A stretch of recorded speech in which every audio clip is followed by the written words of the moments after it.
You're standing in a parking garage in Santa Monica, California. It's June 22nd, 2011. Your hands are full of groceries. You're 81 years old.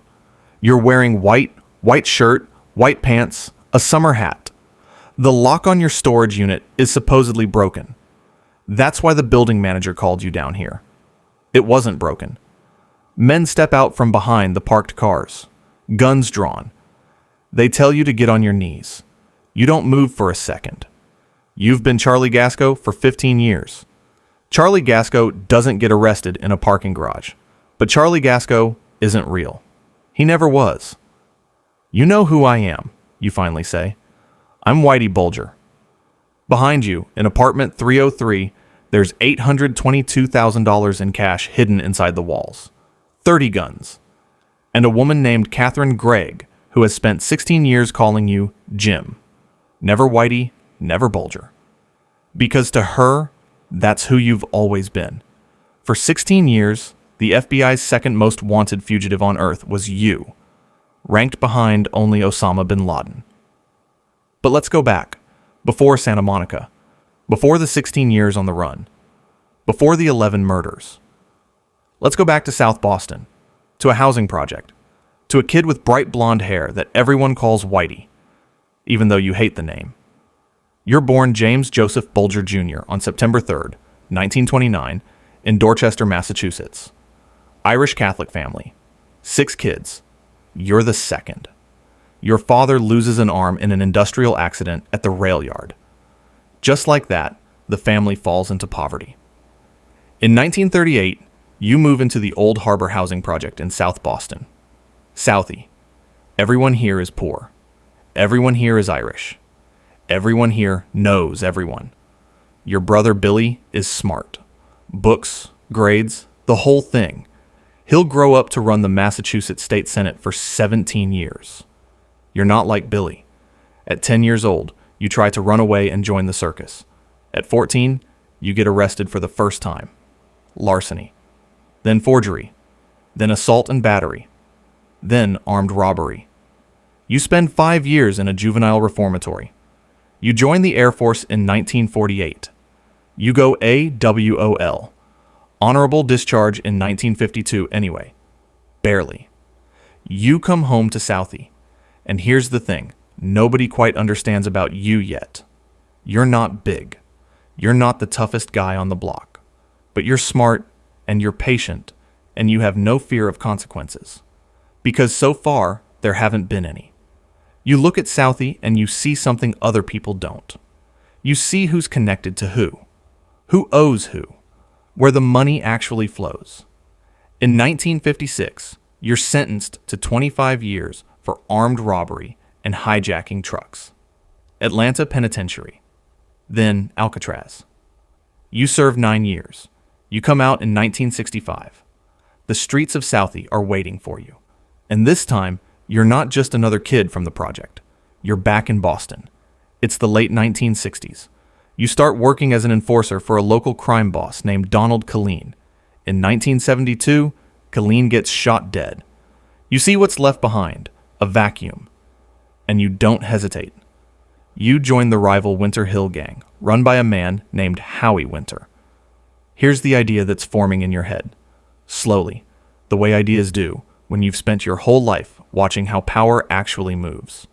In Boston, there are 2 things everyone respects: the mob and the FBI. What if you didn't have to choose? In 1975, an FBI agent named John Connolly approaches you. You know him. He grew up a few doors down from you in the same housing project. Connolly tells you the Italian mafia already has people feeding the FBI information about your gang. He frames it simply: fight fire with fire. You don't think of yourself as a rat. You'd never use that word. You tell Connolly you'll be a strategist.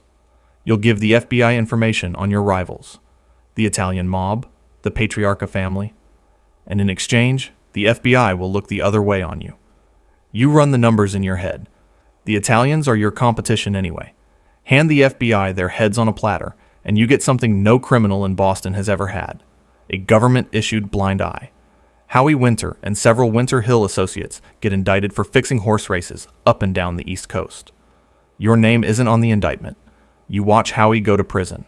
You watch the gang's leadership position sit there, empty, waiting. You take it. Just like that. You're the boss of the Winter Hill Gang. No bullets. No war. The seat was simply left open because the FBI quietly asked the prosecutor to leave you out of it. Your handler, Connolly, and his supervisor, John Morris, go to the prosecutor, a man named Jeremiah O'Sullivan, and argue that you're too valuable as an informant to lose. O'Sullivan agrees. You sit at your desk, if you can call it that, and you understand something now that most criminals never get to understand. The FBI isn't hunting you. The FBI is protecting you. You start small. Extortion. A bookmaker here. A loan shark there. You take a cut of everything happening in Southie. Gambling, drugs, loan sharking. And if anyone says no, Connolly makes sure nobody official ever asks why they changed their mind. It was that easy. And that is the most dangerous thought you will ever have. Fast forward. It's the 1980s. You're the most powerful man in Boston's underworld, and almost nobody outside your gang knows the real reason why. Your partner is Stephen Flemmi, also, like you, a top echelon FBI informant. The two of you build something that functions less like a street gang and more like a tax authority. Every bookmaker pays you. Every loan shark pays you. Every drug dealer who wants to operate in your territory pays you. You don't even need to do the collecting yourself most of the time. Reputation does it for you. Everyone in Southie knows what happens to people who don't pay. Here's how the bigger picture works. Connolly tells you who's investigating you. You adjust. Connolly tells you who's informing on you. Those people tend to disappear. Connolly tells you when a raid is coming. You're never there for it. By the time anyone in law enforcement starts connecting the dots, you've been running this for over a decade. The money piles up, not in flashy mansions, not in sports cars. You're careful, too careful to leave a paper trail. Cash goes into safety deposit boxes. Montreal, Dublin, London, Clearwater, Florida. Your estimated net worth by the mid-1990s, around $50 million.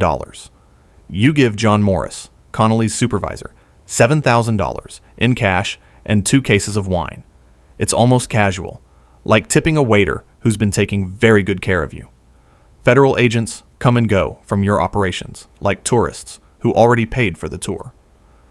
But protection has a cost beyond money. In 1981, a businessman named Roger Wheeler, owner of a company your gang has been skimming from, starts asking too many questions. Connolly tips you off about the federal investigation into Wheeler. Wheeler is murdered in Tulsa, Oklahoma, that same year. You'll eventually be convicted of involvement in 11 murders total. Associates, informants, anyone who becomes inconvenient. You tell yourself this is just business. The kind of business that happens in Southie. You've told yourself that for years now. It's the early 1990s. The walls around your protection are thinner than you think. In 1990, John Connolly retires from the FBI after 22 years. He's still loyal, for now, but he's not inside the building anymore. Not every conversation gets filtered through him. Other agents start noticing things that don't add up. Informants who keep surviving things that should have killed their careers, or them. A pattern that once you see it, is hard to stop seeing. In the spring of 1994, the DEA, the Massachusetts State Police, and Boston Police launch a joint investigation into your gambling operations. One that this time doesn't run through Connolly's desk first. You feel it before you can name it. Phone calls that get cut short. People who used to look you in the eye, now looking past you. The FBI office that used to be your shield starts to feel like a building you can no longer read. In late December 1994, Connolly, even retired, even on the outside, gets word to you one last time. An indictment is coming. Racketeering, extortion, your name, finally, on the paper that matters. You don't wait to find out what it says. You disappear in late 1994, just before the indictment drops in January 1995. You take Catherine Grigg with you. For 16 years, you are a ghost. You and Catherine drive across the country, stop in different cities, eventually settle into a rent-controlled, two-bedroom apartment near the beach in Santa Monica. You become Charlie and Carol Gasco, retirees, quiet, unremarkable. Nobody on that block has any idea that the man walking his dog passed the princess. Eugenia Apartments is wanted for 19 murders. In 1999, the FBI puts you on its 10 most wanted list. Second place, right behind bin Laden. A $2 million reward, the largest ever offered for a domestic fugitive. And then, on June 22nd, 2011, that morning in the parking garage, you're taken back to Boston. Catherine pleads guilty in 2012 to harboring a fugitive and identity fraud, 8 years. Your trial begins in June 2013. 32 counts: racketeering, extortion, money laundering, conspiracy, and participation in 19 murders. On August 12th, 2013, the jury finds you guilty on 31 of 32 counts, including participation in 11 of the murders. In the courtroom, you mutter under your breath at a former FBI agent testifying against you. The judge tells your lawyers to keep you quiet. On November 14th, 2013, Judge Denise Casper sentences you to 2 life terms plus 5 years. You're 84 years old. The number doesn't need math. You already know what it means. You spend your final years in federal prison, still insisting, in handwritten pages later seized by the FBI, that a now-deceased prosecutor once promised you immunity for everything. Nobody with the power to confirm it is still alive to ask. In October 2018, at 89 years old, you're transferred to USP Hazleton in Brewston Mills, West Virginia. Within hours of arriving, you're found dead in your cell, beaten by other inmates, including a man connected to the mafia your information once helped dismantle. For 2 decades, you weren't the FBI's target. You were its informant. The 2 most wanted men in America, ranked side by side, and the second one had been protected by the first one's own employer the whole time. 11 murders, 16 years a ghost, $50 million hidden in walls across 4 countries. And in the end, the FBI's most valuable secret weapon died exactly the way every rat in Southie always said he would. That was your life. Every envelope of cash. Every tip from inside the building meant to protect you. Every name that disappeared because it became inconvenient. And here's the question that should sit with you tonight. If the people meant to catch you were the ones keeping you safe, who do you actually answer to? Tell me in the comments. See you in the next one.